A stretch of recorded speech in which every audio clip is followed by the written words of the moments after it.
The Secrets of Technology is brought to you by the StarQuest Production Network and is made possible by our many generous patrons. If you'd like to support the podcast, please visit sqpn.com/give. You're listening to The Secrets of Technology.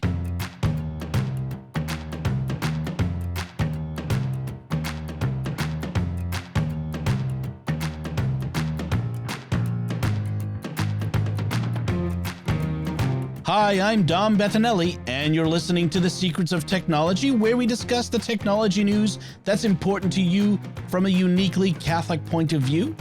And joining me today on the panel are Joanne Mercier. Hey, Joanne. Hey, Dom. And Father Cory Sticha. Hey, Father Cory. How's it going? Folks, I want to tell you about another show on the StarQuest Network I'm sure you're going to enjoy called The Secrets of Star Trek. And you can find that wherever fine podcasts are found or at sqpn.com/Star Trek.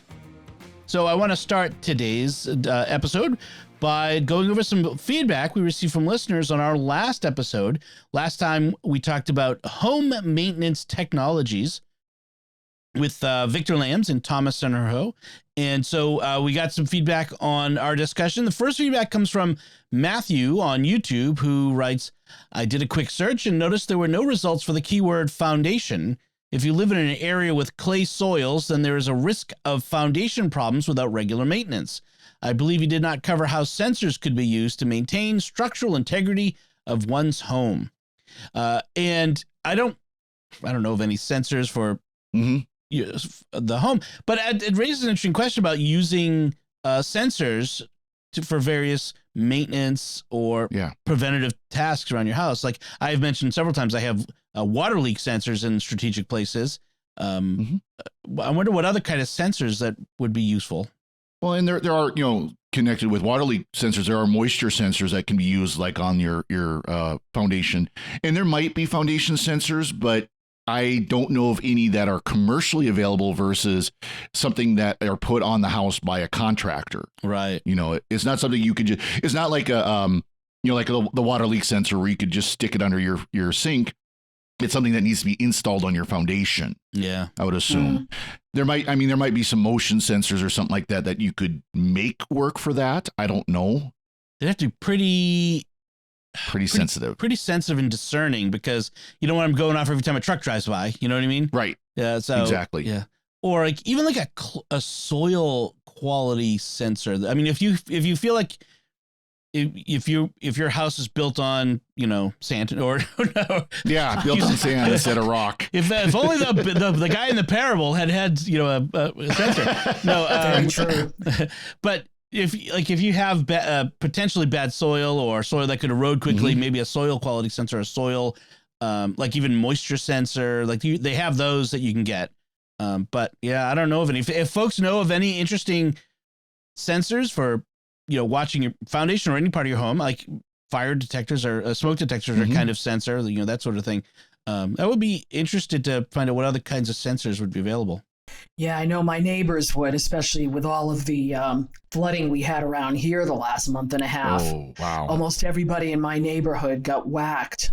Yep. Praise God we didn't, but the water came up real fast, and a sensor like that, I don't know what it could do other than alert you that it's going to happen. Right. But it might be good to go downstairs and get all your stuff off the floor before the water comes in. Or even like if it detects how sodden the soil is around like the roots of a tree or something like that. Because when the soil gets really wet, a good breeze can take down a good sized tree. I don't know.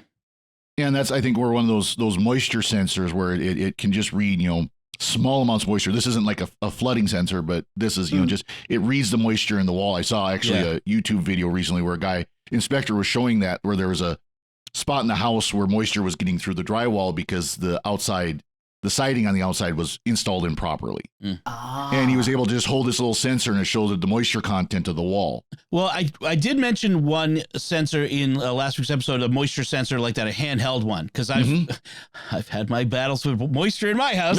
And so I actually have one of those where you just, and it's not invasive. Some of them are like as we talked about, they stick in the wall and they make holes like to get right. But now they have non-invasive ones where you just hold it up against it, and it will. That's what he was using. Yeah. So I say that is a great tool for and they're not expensive, but every homeowner should have one of those, because you never know, is there a leak now in the attic, or like you just peace of mind even. But catching leaks early is huge. Let me just tell you it's a big difference in the amount of money you're going to pay. And then our second feedback comes from Ted, who sent in an email, who said, I listened to the recent episode on home maintenance. I enjoyed the episode, and I use many of the tools that were mentioned. Like Dom, I have an electric chainsaw, and I'm not cutting down trees either. Often when I need to cut something thick, it's easier to put a battery in the saw than try to get a gas-powered saw working, which inevitably it won't start, and I end up having to take apart the carburetor. Welcome to two-stroke small engines. Thinking about the theme, what is tech? I concluded that you could argue that a hammer is tech, since we no longer use rocks to pound things. I'm not the most organized person, so I try to have tools in the areas where I'll use them. I do have 3 hammers, 2 for outside and 1 in my basement. I also have utility knives, always within reach. They always come in handy. I also have a few screwdrivers in my various areas, specifically the screwdrivers that have different inserts, flathead, Phillips, etc. Lastly, a good drill bit set that also contains bits that can work on all types of screws. I'll end here, as I think more items in my toolbox. And, Ted, you're right. And I think I mentioned even like we were going to be talking about high tech and low tech. And that's one thing we've done often on the show is we haven't limited ourselves to high tech technology, but often have talked about both. Yeah. Well, in hammers, I mean, of course, the hammers aren't just, blunt object to hit things with. There really has been a lot of technological development of them. You think of like the rubber mallets that have become more like composite plastics and things like that. They're very much a high tech, low tech device, so, and, you talk about a screwdriver set. Yeah. In fact, I had this in my list from last week and I just overlooked it, but I really wanted to mention it because I really like this. It's a new thing I got. It's a multi-bit screwdriver, called the Cobalt Assorted Multi-Bit Screwdriver Set. And, like I had mentioned before, each Home Depot and Lowe's and Ace, they all have their own in-house brands, and Cobalt, I'm pretty sure, is an in-house brand for Lowe's. So what makes this interesting is the handle has all of these different bits in it, like you swap out, but it's a ratcheting screwdriver, and it's really cool because unlike other ratcheting screwdrivers, when you turn it, whichever way you turn it, the ratchet advances in the direction that you've set it. So you hit the button to go to tighten things. Okay. If I turn the ratchet right, it tightens. If I turn it left, it tightens. The screwdriver keeps going the same way. Like the bit just keeps turning the same direction, no matter which way so it's twice as fast. So you just turn your hand back and forth, and it screws it in. You hit the button and same thing. Whichever way you turn your hand, it backs it out. So it's a great, it's $20 and it's a great screwdriver. I'll put a link in the show notes to it. Yeah. That would totally confuse me because I'm used to the lefty-loosey, righty-tighty method. Yeah. I love ratcheting screwdrivers. I mean, for one thing, it means I don't have to get out my, battery-powered drill or whatever, you know what I mean, and make sure the battery's powered. Because, sometimes you just want to quickly get a screw in or out, and this is a great way to do it. And the bits are long, so you can get into tight spaces with it, which is great. So thank you both for your feedback. We love feedback and we love sharing it with the audience. And if anyone else has some feedback that they'd like to share, you can certainly send it into technology@sqpn.com. So our main topic today is we're going to be discussing about accessibility features in our phones, tablets, computers, that sort of thing, our operating systems, and how these accessibility features aren't just for people who have disabilities of various sorts, and that they're often really handy for folks who just to make it easier to do various tasks in life. Now, one of the things I'll do is I'll put links to all of the list of accessibility features in iPhone, iPad, Mac, Apple Watch, Windows, Android. And then there's actually a new, I found as I was just on YouTube, a new video from Google on what's new in Google accessibility. So you'll be able to check it out. So the nice thing is all of these companies have really gone all out to make their tech accessible to people with sometimes profound disabilities. And that's really great to see, to give people access to things. And they come in various categories. And Apple has this division, and I think it's a useful division of categories. There's vision, hearing, mobility, which is like being able to use your hands often or legs, speech, and cognitive. And so the various categories that they're in. But I want to kind of review a little bit some of the features that you get for like on the iPhone and iPad. They're very similar, and the Mac too. One of the things you see very commonly is the Vision one, where you can make the text very much larger, which I think is, if you're of a certain age, that becomes a handy thing, whether you have profound disabilities or not.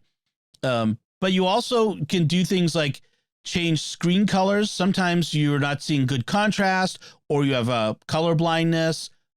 You can reduce transparency, or one thing that I think that bothers a lot of people is lots of motion. Things in some of these devices move around a little bit and a lot, and it's very distracting or hard to follow. Do either of you use any vision-based accessibility features for yourselves? Yes. I will admit that, being of a certain age. My husband is worse, however. My husband really jacks it up all the way to the big A. And then sometimes we have to go one more.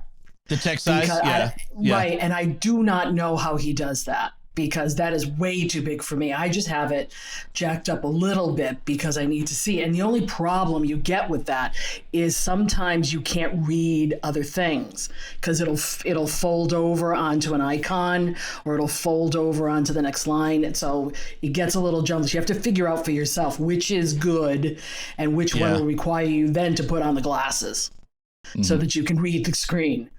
But I started using it maybe 3 or 4 years ago. It's a great help. If an app or a website is properly programmed to keep accessibility features in mind, they should adapt to increased text size.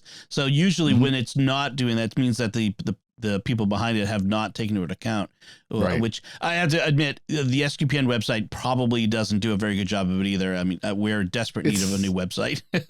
Yeah, absolutely. And that is nice when websites are designed like that.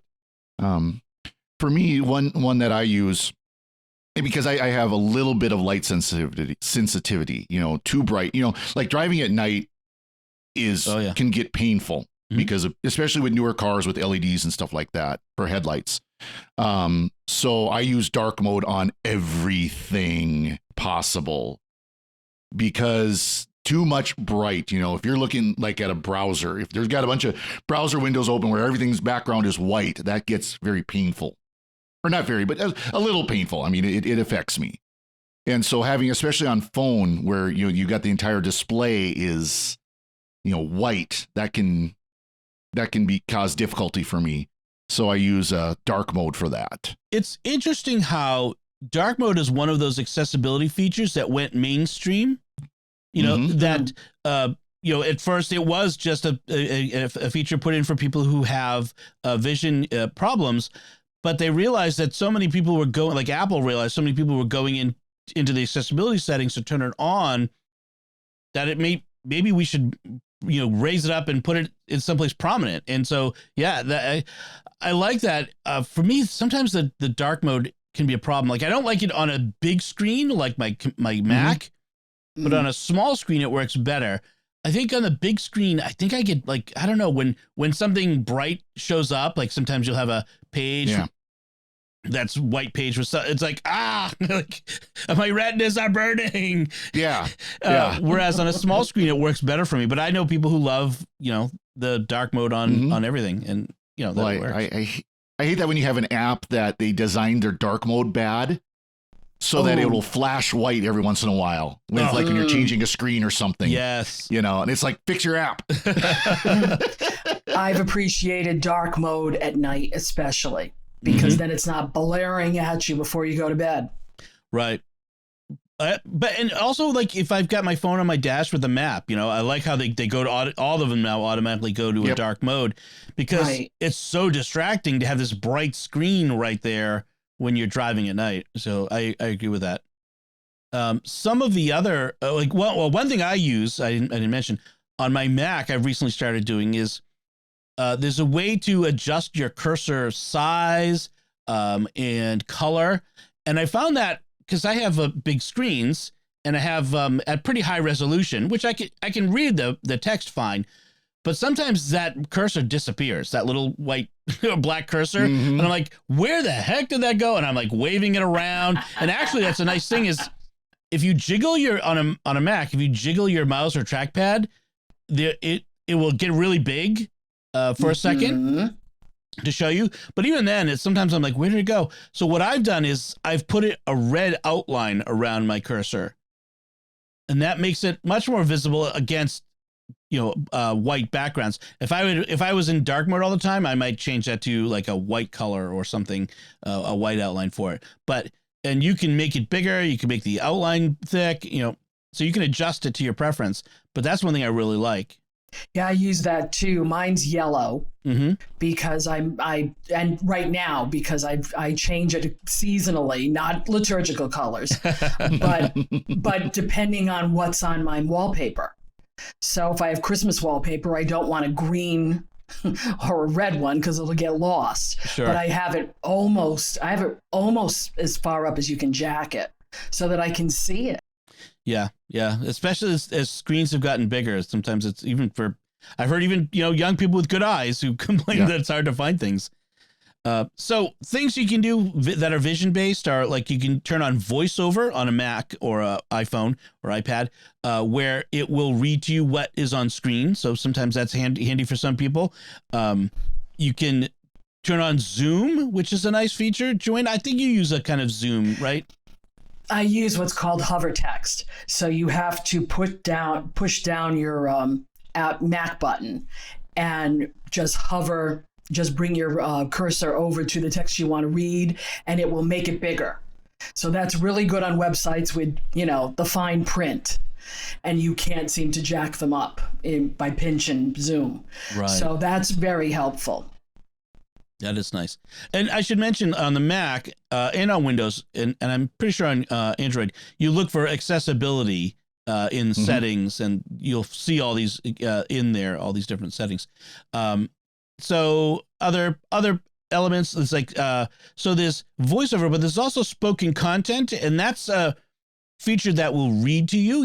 You can select text and it will read the text to you in the robotic Siri voice or whatever Cortana voice of your choice. And as I say, all of the manufacturers do this. My familiarity is with Apple stuff, but they're all doing these features, and they might have slightly different names, but that's what they have. One of the things I liked as far as touch gestures is for a while, several years ago, when I had one of the older iPhones that had a physical button, the buttons would after a while would break, like it would stop responding because it was not a capacitive button, but it was literally a physical button. And this is why they got rid of that. Dust would get in or something. So you can turn on a type of assistive touch screen. It's called assistive touch on the iPhone. And it's a little like software button that pops up. That's a replacement for the on screen button. But it also can, you can set it so that you tap it and a bunch of different options will pop up on screen that you can pre-program it. So it's sort of like an automation feature where you can have at the touch of the screen a bunch of features that you can activate at the touch. So I mean, again, this is the sort of thing. It's like it's meant for people who have disability, but it really can, if you think a little outside the box, can be a really useful productivity tool as well. Mm-hmm. Yeah, Andrew calls it accessibility menu because it brings up a menu of 9 icons, including Google Assistant, things like that. Right. I wonder if they've added shortcuts ability, because if you could put shortcuts, you could do anything. Like if you could have this as a secondary screen. Yeah. One thing I like, I know Google promoted it in their video that you mentioned, is there's a lot of focus on the fonts that we use too, is making the fonts more readable and accessible. You know, because, we get so used to the standard, Times New Roman or Arial or something like that. And they're not always the most readable fonts. But now they're doing more work to make, like the L's, instead of just being a straight line, actually having a little hook at the bottom to let you know that this is an L instead of a tall capital I, things like that, and spacing in between the fonts and stuff like that. Right. You just got to be careful. I had a little problem with that in my Bitwarden because I stored a lovely piece of password and then tried to reproduce it. And I'm going, what is that? Is that an L? Is that? And I did not know it was an L. So I'm trying to put it in my, on my Roku, and it's saying, no, we're bad password. I'm like, what is it then? So, just let people know. Right. My daughter has dyslexia, and they make actual fonts for people with dyslexia. And because the way the font forms on screen, I forget exactly what the science is, but there is a science to that. Their eyes are it's easier for them to read it. Yeah. And it's hard for me to read because I don't have dyslexia, but it's easier for someone with dyslexia to read it because of the way it forms and the way their eyes move across it. Yeah. And so she's been able to put that on her phone and on her Kindle. Actually, Amazon has done a good job of having pre-installed dyslexic fonts. And she belongs to a homeschool online community, and they actually, she asked, and they made that an option. I think they use Discourse, which is distinct from Discourse as a platform. And they were able to program in the option to have the dyslexic font for her and other kids like her to use. So the fonts that we use are really important. And I think we don't think about it often enough, how a change in font can really make things more legible for you, each of us individually. So that's a good point. There's another accessibility feature, for physical stuff that was kind of interesting. So Apple, when they introduced their new watches, they mentioned that they would have the new pinch gesture, and a lot of people said, "Oh, that's the same thing that they've had all the time." And in the accessibility, it is slightly different. The new feature is it's sort of like when you double pinch, it's the default button. It's like, hitting enter whenever a dialog box comes up on screen on your computer. It just accesses whatever the default button is. But the pinch, the old assistive touch double pinch on the Apple Watch is different, and it's really kind of cool because you can do more than just have the button. This is for the watch. It's you go to the watch app, accessibility, and then they really hide it. Where is it? Yeah, they do. But I found it. Yeah, I'm trying to find it where it is again in the app. Touch accommodations, I think it is. No, that's not it. Nope. Assistive touch. Oh, right.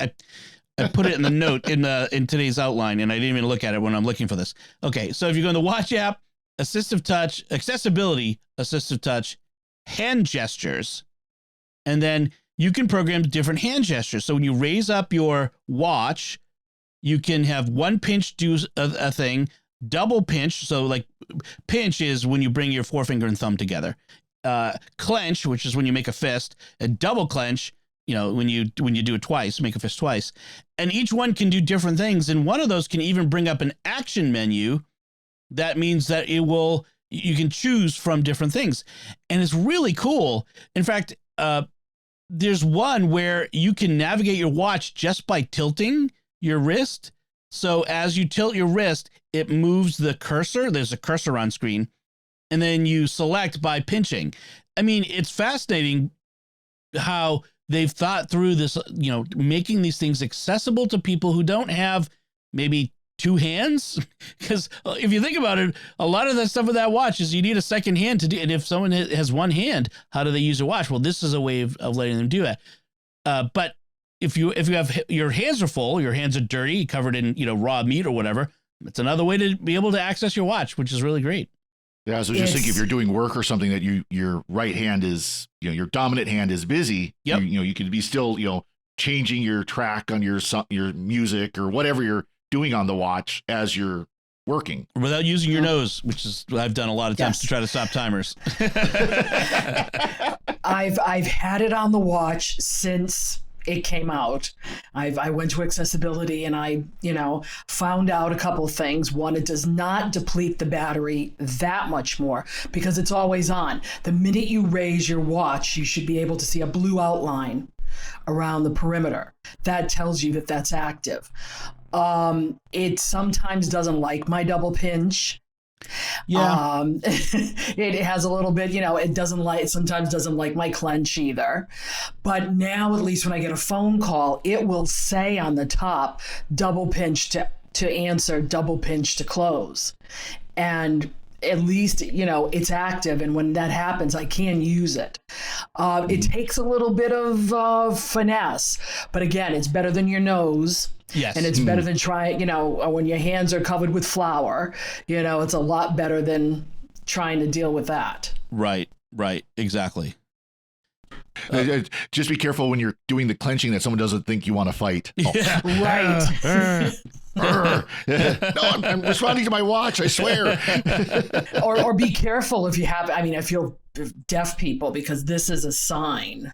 So you got to be really careful. Right. Yeah. The motioning your fist down. Yeah, that's true. Mm-hmm. That's a sign. So there are some other really cool accessibility features that they've got in there. One of them is a visual recognition, and then there's also audio sound recognition. And the visual recognition is just like it can read signs, like. Mm-hmm. Or tell you about one of the they added recently was like if you have vision impairments, you can hold it up and it will tell you, oh, there's a door in front of you. It's got a doorknob on the right. Like it will describe I'm sure it's using machine learning, describe what it sees, and you can wave it around and tell what it is. I think there's also one for money. It can tell you what money you're holding up, which is also really cool. So there's some really cool things, and then sound recognition. Joanne, you said you're using sound recognition for something. I started using it because the HomePods allow you to do that, to have the sound on. So I put it on everything because I have different devices in different parts of the house. And I think I've turned things on like siren, so in case any of my alarms go off, water and breaking glass. So if anything goes off in the house, either when I'm not home or in another part of the house, I should get an alert from something. Now, the dog barking, yes, I do get an alert, but I don't need that because I usually can hear her. But I think it's good for folks who have limited hearing, or if you have a big house, or for me at work, where I'll tend to leave an iPad or a phone back in my office and then just go out with, having my watch on. That's also good because we've had some problems, unfortunately, around the church. So it's one of those things where if you can hear something happening, the glass broke. Somebody broke the door outside of my office last week during Mass. Yep. So, yeah, if I had been there, and it probably would have caught it right away. You can also program it with to listen for custom alarms or sounds. Like if you have a dryer that makes a unique sound when it stops, you can program it to recognize that sound and send you a message when it stops. Or if you have a particular kind of doorbell that, like it often will recognize them, but if you've got an odd one or one that's just not, the usual thing, it will, you can program it to recognize it, which is cool. Yeah, I haven't got that far yet with it, but I just see the advantage of it, so I've started to turn them on. Nice. One thing, speaking of audio, it's kind of nice is a lot of phones now and hearing aids are able to be paired over Bluetooth. Yes. And I remember my dad got a set like that. It's like, this is the first time I've been jealous of someone having hearing aids. Because basically it's earbuds is what they become. Right. But then, I know like Android can do like a sound filter that if you're in a busy room, there's a crowd and there's lots of background noise, people are milling around. It can kind of filter out some of that background noise. Yep. Because, again, that's one thing I do have, a little tiny bit of hearing loss. I don't need hearing aids, but I do have a little tiny bit of hearing loss. And of course, you get in a busy room like a cocktail party or something like that, and it's just like, nope, I can't hear conversations now. And this can kind of filter some of that out. Yeah. Especially, again, if you got hearing aids, that would really help with that situation. Oh, yeah. Yeah, I keep trying to sell my husband on that because he does need hearing aids, but no luck yet. So just keep talking with him and just move your mouth without actually saying anything. Oh, I've tried that. It still doesn't work. If you have AirPods or Beats headphones or connected ear pods, the wired ones, you can use the features on an iPhone to do some of this stuff, like to enhance background or to reduce background sounds, enhance conversations, and they even do things like tune particular frequencies out or boost certain frequencies. Like if you have a tendency not to hear people who have lower voices or higher voices, you can boost those. And one of the things you can do, I've talked about this before, there are apps, third-party apps that will test your hearing, so you put your ear pods in or your whatever headphones you're using, and test your hearing, and then create an audiogram of your hearing field, what you can hear. And then on the iPhone, and I'm going to guess probably on Android as well, you can upload that audiogram so that it will tune that for you on your device, so that it makes whatever you're listening to over those headphones more legible, more easier to hear. I tell you, I watch TV with the captions on, like a lot of people do, because it's so hard to understand people oftentimes. But if I can throw the headphones in, I hear things a lot better nowadays. And so. Gee, I thought that was just me and my age, but I think you're right. Putting those headphones on, the earpieces, it's a lot easier to hear your TV sometimes. Yep, I agree. And see, I think. I had one more that I use a lot. It's called it's Require Attention for Face ID on iPhone, and this is one where you can turn when it's in its default state. When you have Face ID on your phone, it requires you to be looking at the phone or the iPad in order to unlock. And that's to prevent someone from, kind of sneaking up on you and, or while you're asleep. That's the big one. And unlocking your device. But if you have any certain types of disabilities, that can be problematic. And sometimes I want to be able to unlock my phone without looking at it. Like, for example, when I'm podcasting, but I need to get my phone open to turn on a light or off a fan or whatever, and not take my attention off of the screen. I want to be able to unlock the device without looking at it. And so sometimes I'll turn that off so that it doesn't require me to look at the phone, just that it has to be able to see my face. So that's a really good one. And then lastly, it's tough. Go ahead. It's tough when you're driving though, because I have it on. So when I'm driving, that's really difficult. If I need to turn the phone, open the phone, that's tough, but I've kept with it. Yeah, right. You can. So if you being able to have your phone unlock your phone without looking at it while you're driving, that's another reason why you might turn that feature off of the require attention off. And I don't know for iPhone, but I know on Android for that there's similar feature they have there. You can't wear sunglasses if you're wearing either sunglasses or like mine where your lenses have the photo gray. Yeah. Oh, okay.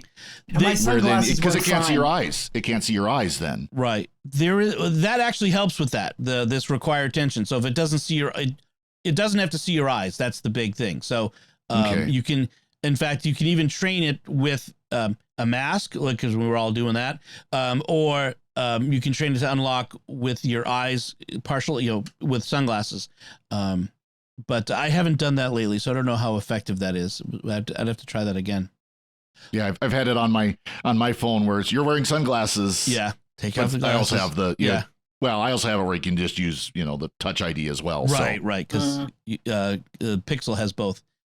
So the one thing I mentioned too is that I use on my phone sometimes. I haven't done it very recently. Is the tapping the back to activate things.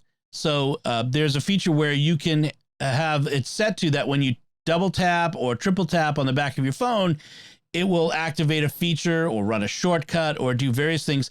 I had that for a while, although I found that, I don't know, somehow I tap my phone, it's in my pocket or something, and it was activating it. So I turned that off. But there might be a way to, you can program a shortcut that can ignore when it's face down. There's actually a third-party shortcuts app that will add to the Shortcuts app an action that allows it to ignore when your phone is face down, which in your pocket is the same as face down. When it's covered, basically when the face of it's covered. So that might help with it to go back to do that. But it's kind of handy to be able to just quickly, say you really just want to quickly get to your camera app. You just triple tap or double tap the back of your phone and it opens up with a camera. That's a kind of a nice quick feature. It's an accessibility feature. Yeah, I'm glad I'm not the only one who had that problem. Yeah. I turned it off the same way. Yeah. I mean, now I have the iPhone 15, so the action button sort of obviates the need for that, using it that way, but that's only for people who have the new phone. So, excellent. So any other accessibility type features? Now, I should address here, I should address it at the top. I'll address it here. None of us have the disabilities that the accessibility features are aimed at. So we're not talking about this from that perspective. And I grant that. So I would love to have someone on who would want to talk about it from that perspective too. But this was really, accessibility features for all of us that could work for all of us. That's where I was kind of driving at with this. Well, and I use on the iPhone reduced motion. Yes. Because I have found that there was one motion where I'd put my phone down and everything would start jiggling. And I was and I couldn't figure out how to turn that one off. So I just reduced the motion and now everything is a lot smoother. So it's okay, fine. I can deal with that. That works. But my only caution is using anything with voiceover because I don't have an accessibility issue. Voiceover sometimes can be tricky to turn off if you decide you don't want it, right? Because it will read everything. I mean, everything. Yeah. So it gets a little bit annoying. So you have to if you want to use that, fine, but be careful how you use it because it'll just read everything, and then you're like, how do I turn this off? And that's even tough to do. The cognitive related accessibility features would be kind of interesting especially if you have someone who's ADD or on the autism spectrum, because one of the things that it looks good is reducing distractions and sensory stimulus. So reduces background sounds, reduce that on-screen motion like you talked about, Joanne. Also hiding ads and distractions in Safari, that reducing the amount of that stuff in Safari on web pages. That would be, I think for a lot of us would benefit from that sort of thing. I was gonna say, I don't think you need to have ADD or autism to want to reduce distractions on our computers. Yeah. Right. Things like focus modes are great for people who have attention issues, attention deficit, and I use those with my kids on their devices. I put them use screen time and focus modes to help them stay focused on their schoolwork because they need to use the devices for school. And then Minecraft is right there. Yeah. Now, I want them to learn to have the discipline, but part of that is giving them tools to get there. So, and I think one feature I know both iOS and Android have is the ability to hide notifications. That if you don't actually have the notification slide down open, they don't show up. They don't show up on your bar. They don't show up. Yeah. You have to actually pull it down to look at it because it's so easy. You're doing something on your phone, all of a sudden pop up email, pop up message, pop up play this game, your use is reset, and it distracts you, and right. I think for people like that have attention issues, those pop-ups can be deadly. Yes. Just you're whatever you're trying to do is gone. Yeah. Squirrel, Yeah. Reduce your notifications as much as you can if you want to be more focused on your work. That's for sure. Definitely. We've talked about focus modes before. We could probably talk about them again at some point and how to be more focused and productive in your work, that use the tech to help us get there. Certainly that's a big area. We can certainly go back to that again. That's for sure. And some of these accessibility features would help with that. Excellent. So if you have accessibility features that you use in Windows or iOS or Mac or Android, let us know what you're doing, how you're using them, and how they help you.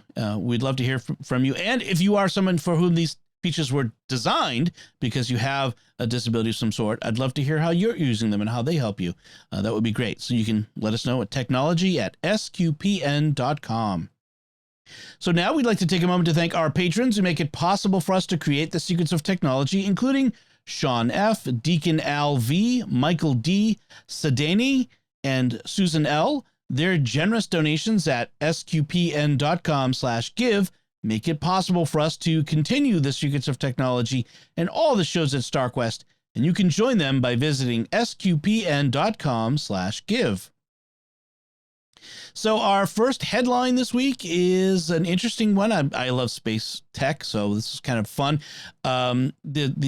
Something from Perseverance rover all the way over there on Mars.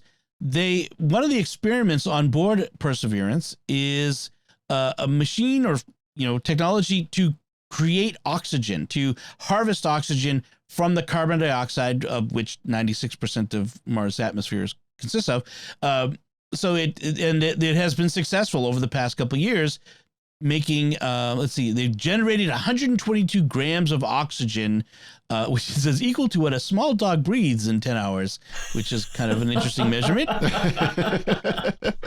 Now I'm imagining this poor suffocating dog on Mars. So it's no more oxygen for it. But anyway. I'm not sending Maggie to Mars. No way. No.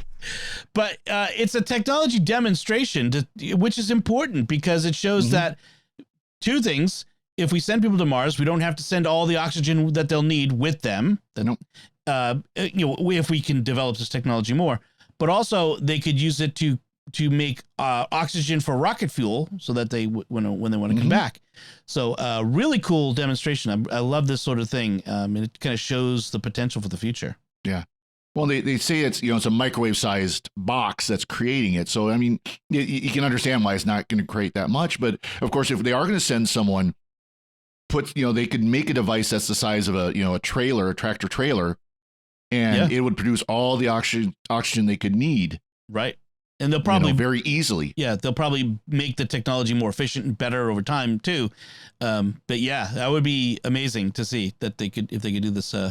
It says it could create 12 grams of oxygen an hour. So, I mean, that's not a lot. Right. But again, economy of scale, you scale this device up, it can produce a lot more oxygen and support a lot more people. Right.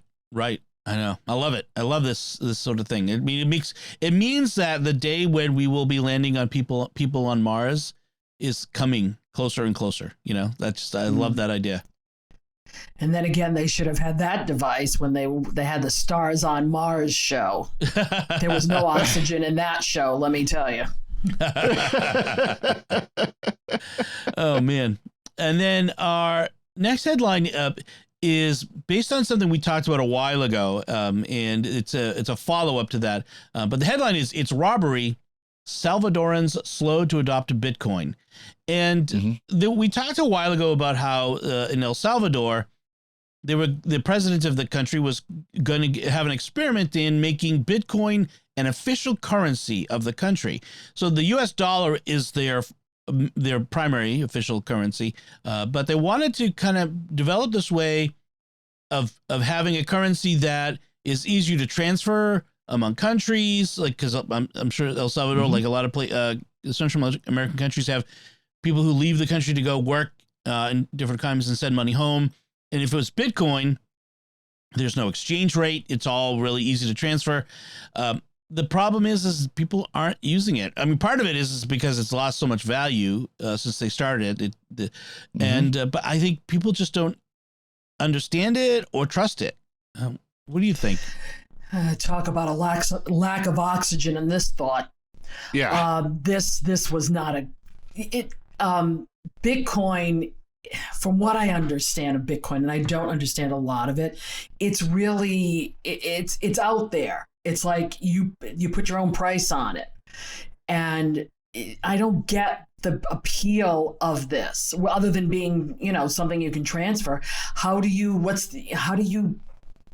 you're mining it on a computer and you're getting it. Not so much anymore. Most of the Bitcoin has been mined. Yeah, it's not that you're mining it. It's more that it's just out there.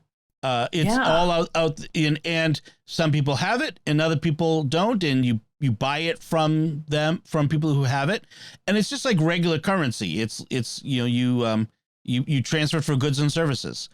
But it's not backed with anything. At least I understand that dollars are backed by something else. Not really. Let's I was going to say that's going to do a very political debate. But, man. The gold standard is long gone. Yeah, the dollars are backed by the full faith and credit of the United States government. I mean, that's really... Yep. Okay, that does not help me. No. So... Well, it's... Yeah. Go ahead, Father. It's... And of course, I think part of the reason why Bitcoin people are so reluctant to take it up is it hit the article mentions that it hit astronomical amounts, $68,000 per Bitcoin, and now it's 25,000. And as someone who got some Bitcoin, not a lot, a couple $100 when it was at like 40,000, it doesn't have much faith in the future of Bitcoin because my investment is not. Mm-hmm. But it also is Bitcoin doesn't have a physical component to it. US dollar, it's essentially a digital currency with physical aspect. You can go and get a $20 bill. Right. It's tangible. From an ATM. Right. You cannot go get a 1 Bitcoin bill.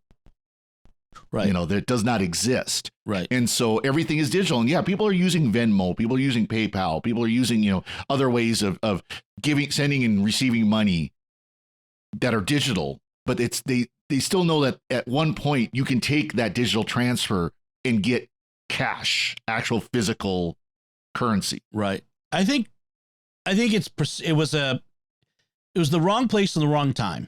El Salvador is a country where it's still technologically, I mean, if you tried this in San Francisco, maybe people are, like you say, all the young people are in Venmo and not PayPal, but Venmo and Apple Cash and Apple Pay and all that sort of stuff, and hardly ever touch cash anymore.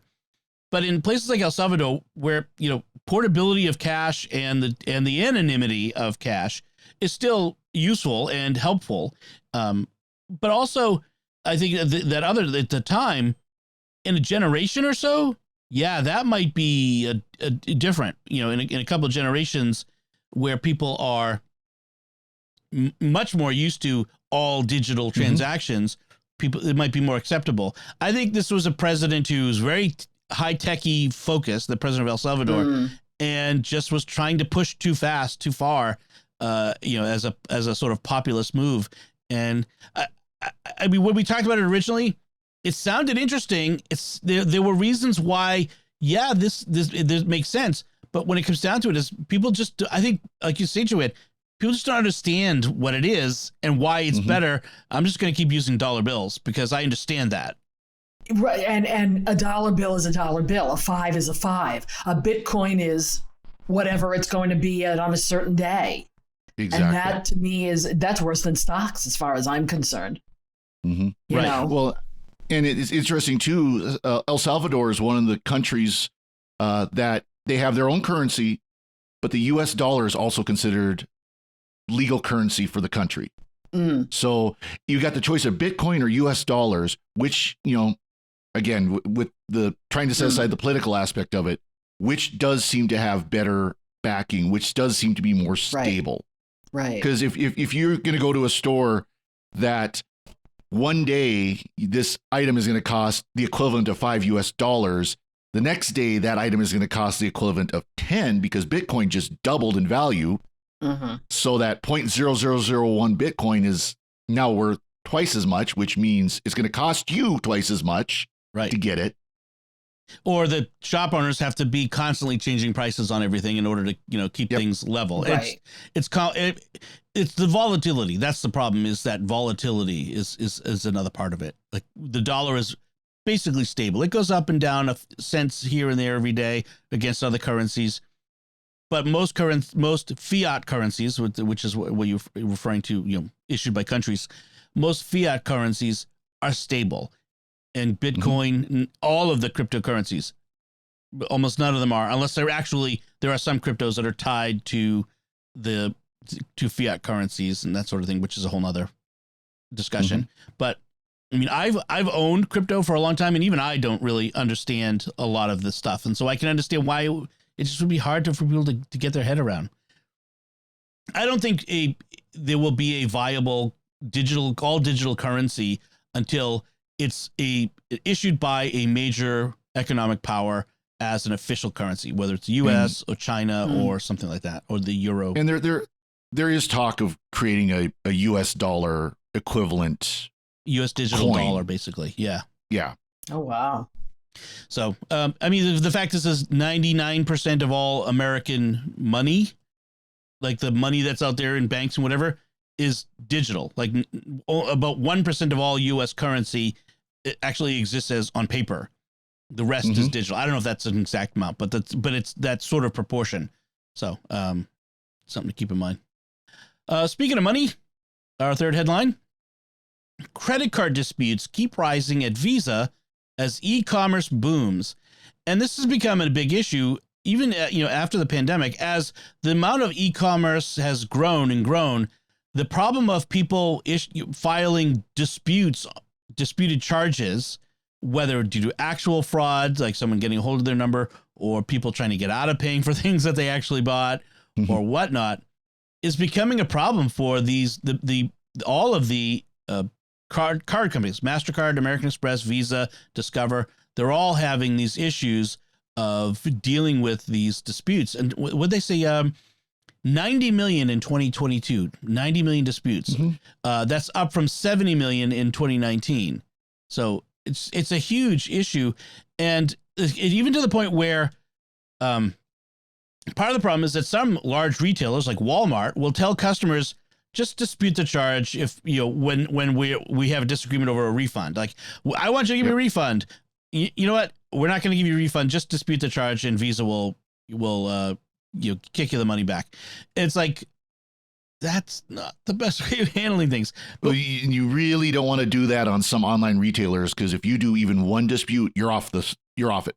I think Amazon's one of those where you do a dispute with Amazon, you lose your Amazon account. Do not pass go, do not collect $200. Yeah, they just they will cut you off. Of course, Amazon's still got one of the best refund policies out there. But they're really good, but like my husband will buy golf equipment, or he'll buy stuff for his car through different websites. And yes, he's been bit a couple of times with either inferior product not showing up at all, or product showing up broken. Right. So he's had to dispute, especially some really high named products in the golf field, which I will not use the name. He had to get the Attorney General involved on that one. Oh wow. But but it's happening more and more because people are buying online because they get used to it. The pandemic, you can't find it in the stores. So where are you going to find it? Online. Yeah. And now one thing I wonder though, they mention numbers going up, but they don't mention percentage of transactions. Because, of course, online transactions have gone up dramatically, especially in 2020 and 2021. That's a good point. And I wonder how many, compared to the number of transactions, are the rate of chargebacks or disputes going up, or is it just the numbers are going up? Yeah. And that would be a more interesting article, I think, personally. But right. Well, that's a flaw in the article. Yeah. Well, I think because of my husband's case, there are people using these methods now who weren't used to using them before. Yep. If they got a bad product at a store, they took it back and negotiated in person with a customer service. Now trying to get customer service for some of these products is either a null or and my husband's very good. He's a businessman. He gets on there. He's very polite. He tries to joke a little bit. And then he starts to get really frustrated when they just keep pushing him off. Yeah. Right. Especially when there are cultural differences, shall we say. Yes. Well, and of course, if you do actually have a site that has customer service, ha ha ha ha ha. I like the way you said that. Yeah. Yeah. you get a customer service agent and they can't leave the script. Right. They are not permitted. They have their little phone tree script. And this has been a problem for decades.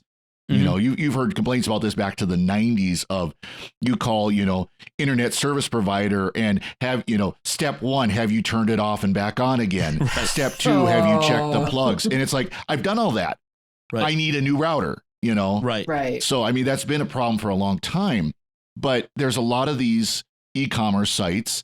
Amazon can be like that, where you have to jump over hoops and, beg, borrow, and steal to finally get a hold of someone on the customer service line, if you can find a customer service line. Right. That's a big issue of just getting like, sometimes it's like, even with Amazon, it's hard to get someone you can talk to, like a chat even, Mm-hmm. I've had issues, like they make you literally, like you say, like not literally, but they make you jump through a lot of hoops just to get to the point where you can open a chat with somebody, because they know every time they have to have an employee on that chat, it costs them money. And so, it can be hard. So some of this is laid at the foot of the e-commerce retailers who make it hard to do anything other than file a dispute. So that's true. All right, so those are our headlines this week, and so let's move on to our picks of the week. And Joanne, you're up first. What's your pick this week? Well, it comes with a little bit of a caveat here. Yeah, cord cutting. Here we go. Get the violins out. This is great. YouTube TV went up, so we decided to get rid of YouTube TV. Okay, which meant an antenna. Finally. Mm-hmm. So we got an antenna. We also got a Tableau system. Okay. 2 days before Tableau went to their newest model. Okay. So I'm not even going to go into that. Okay. But this is where we've been. And the Tableau app for Apple TV, questionable. So in the middle of all this, I was discovering that the recordings that I make from Tableau can be extracted if I would like to do so. And I've always wanted to have a complete set of recordings, or as complete as I can get, of the Carol Burnett show. I'm a big musical comedy fan. Love it. Okay. So as I was looking in Reddit, I came across something called Tableau Tools. And what it is an open source extraction device. You can do 2 things with this app. You can bulk delete everything on your Tableau that's recorded, which sometimes comes in handy. Or you can extract them into MP4s and put them on your Plex, like I'm doing. So that is what I'm doing right now. I downloaded it. I am very pleased with what it does, because it does something to it. Lets you know the quality of the recording. So I've got a few of them that say they're dirty recordings, which means there's a lot of pixelation. So if there's a lot of pixelation and it just can't be resolved, then I get rid of that recording and I know it will come up again. But I think it's a real handy tool for those cord cutters of us that want to keep some of those recordings, but don't want to keep it on the device and take up the space. Because the Tableau I got has a terabyte of space. You can pretty much fill that up with about 700 recordings, but the way I record things, I could get there quickly. So to kind of fill in the blanks, so Tableau is a device. It's a separate device. Yes, Tableau, it is. TableauTV.com, TabloTV.com. It's a set-top box that that connects to an over-the-air antenna that you would have on the outside of your home, presumably, or I think some of them can be inside. Mine's inside. Mine is actually inside, and those you can see. You see this armoire behind me. Yep. It's sitting up on the armoire. Oh, okay. So and then connected to the box that's right here on my desk. And then the box connects to your network and then streams to the app, whether it's on Apple TV or phone or computer or tablet. Right. Okay. And then and I'd love to recommend it, but I still can't right now because their Apple app is not working well. I see. And Roku works fine. You got a Roku system, get this because it works on the Roku. Okay. I'll have to I'll have to look into it because I've been doing over the air since I moved here 3 years ago and I've got a little set top old antenna tuner. This might be a good thing to replace that with, because then, being able to watch it, streaming from wherever, not just on the phone or the TV itself, would be fantastic. Right. Yeah. The one I have is a legacy model, though. You can still get them if you go online to Tableau TV, but you can't buy the legacies anymore. They have a 2-tuner that's in the stores now. And that one is a little bit different than this. Again, I wish I could recommend it overall right now for Apple users. I can't. Right. I wonder if the TiVo DVR is a solution these days. I used to have TiVo. Me too. I went to try it, and the old TiVo, it was going to give me a problem, and then I was going to have to get the year subscription again, which is your subscription for the guide on Tableau right now for legacy models is $5 a month, and TiVo still wanted $149 for the year. Oh wow, yeah, that right. guide Wasn't is worth useful for getting it to record at the right times and that sort of stuff, right? Yeah, I mean, I replaced YouTube TV with the Tableau, Sling Blue, and Friendly TV. And it's still cheaper, those three, than. Yep. And I have most of what I want. Right. Very good. Father Cory, what's your pick this week? So my pick this week is it's an online graphics design software called Canva. And it's been around for a while, but it's something I've started to use a little bit. Now, you usually see stuff that's produced by this on like thumbnails for YouTube. It's a very popular tool for creating YouTube thumbnails and things. The picture was always the guy looking shocked with whatever whatever clickbait headline they put on it, but it does much more than that. It can be used as a very much graphics design software for doing things like newsletters, cover letters for anything. I mean, it's got a very wide range of stuff you can do. It's not a full featured desktop publisher. It's not going to replace Adobe or Microsoft Publish or something like that. But it will do a lot of real basic stuff where you can make really nice looking presentations, very nice looking flyers and handouts. I'm looking into it for my bulletin. I use Scribd, which is an open source desktop publisher. And frankly, it's actually a little too powerful for what I do with my bulletin. My bulletin is very simple, but I want it to look good. And so this might be this is what I'm looking at as a replacement for that, because also eventually I want to hand my bulletin off to a parishioner, and Canva is much more easy to use than your basic desktop publishing. And they've been expanding it to make it more, where instead of just doing, one image, you can do pages of material and whatever. So it is free. They do have a paid tier. And of course, paid tier gives you more templates. It gives you more tools. It gives you more abilities.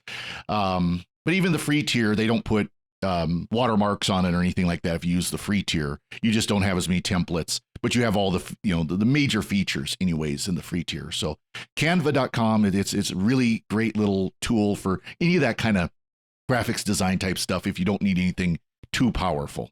I used to use it all the time for all of SQPN's cover art for everything, for every episode and that sort of thing. Although the Adobe now has a competing product called Adobe Express, which since I use the Adobe suite for all my editing, so I just use that instead. But they're very similar. Although I gotta say, Canva was easier to use than Adobe Express has been. Adobe has not a surprise. Very particular ideas about how software should work. Yeah, I've used Canva as well.